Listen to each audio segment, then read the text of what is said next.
Ikaw guys, G ka ba sa mga ganitong trabaho? Ako kasi guys, G na G ako dito, kaya tara! G, samahan mo kami dito. Dito pala kami guys, sa gitna ng palayan para nga magsabog o magdirect ng palay. Pero guys, bago ako makarating sa palayan ay pumunta muna ako sa aming bayan. Tunga muna ako guys para bumili ng kanilang merienda. Bali, 4 lang naman sila doon ang nagtatrabaho kaya binilan ko lang muna sila dito ng tinapay. Bali, bumili lang ako dito guys ng halagang 100 pesos na tinapay na may iba't ibang klase. At pagkatapos ko nga guys bumili ng tinapay ay pumunta naman ako dito sa kabilang store. Ito nga po pala guys, ang Bullet Variety Store. At baka makadaan kayo dito guys, ay maaari nyo silang bisitahin dahil kompleto rin ang kanilang mga paninda. At shoutout nga po pala kay Ma'am Rosario Biadora, isa rin po siya sa ating mga solid na follower. Anyway guys, bumili lang pala ako ng soft drinks at pagkatapos dumiretso na rin akong pauwi sa aming barangay. Napakaganda nga guys ang sikat ng araw. Kaya pabor na pabor ito sa mga nagtatanim ng palay. At bali pagka-uwi ko nga guys, ay agad naman ako dumiretso doon sa gitna ng palayan. At nadaanan ko nga dito guys ang aking mga ate na nag-uusap. Kaya ako guys, dumiretso na talaga ako dito sa gitna ng palayan dahil sobrang taas na ang sikat ng araw. Mga alas 9 na kasi ito guys ng umaga. Sa nakikita nyo nga guys, sobrang taas ng sikat ng araw at napakaganda ng panahon ngayong araw dahil napakaaliwalas. At kay sarap pagmasdan itong palayan, napakaganda dahil napapalibutan ito ng mga kabundukan. Bale, tuloy nga ang aking lakad guys papunta dito sa isa naming bahay. Dahil dito lang yan guys, sa likod ng aming bahay, yung palayan na aming pagtataniman ng palay. Habang nakatayo nga ako dito, ay tanaw na tanaw ko sila habang nagtatrabaho. At pagdating ko nga dito guys, ay iniwan ko lang ang mga dala kong pang merienda at tinawag ko na sila para magmerienda. Pagdating ko nga dito guys, halos nakalahati na nila ang kanilang ginagawa at halos tuyo na rin itong palayan. Kasi ang gagawin dito guys, ay patutuyuin lang naman itong palayan kaya ginagawa nito ng maliliit na kanal. At medyo malawak nga guys itong palayan kaya medyo matagal itong matapos.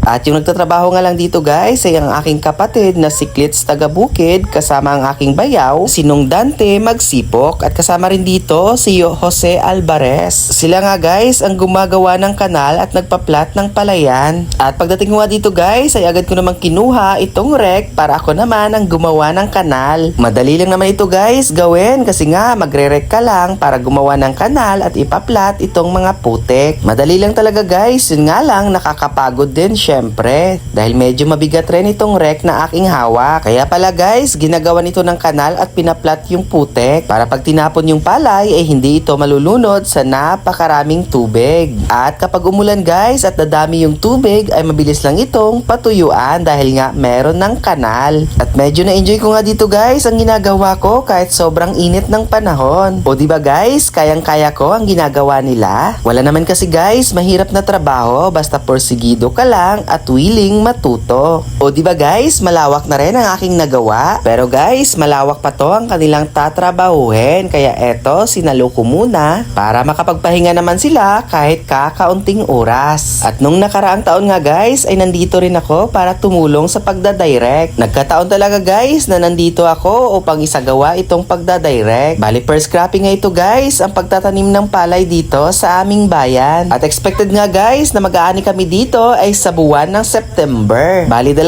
cropping nga lang guys dito sa aming bayan pero yung iba nagti-third crop. Pero kami guys, hindi nagti-third crop, bihira lang. Kaya ang ginagawa ni tatay ay tinataniman ito ng munggo, kalabasa o kung ano pang gulay na pwedeng itanim dito. Bali, si Tatay Raldo nga guys at si Kuya Ronald ang nagsasabog o nagdadirect ng palay dito. Bali, manong-mano nga guys ang pagtatapon ng palay pero kontrolado ito para maganda ang pwesto ng palay. Kasi guys, kung maganda ang pagtapon ng palay at maganda ang pwesto nito ay maganda rin ang sibol nito.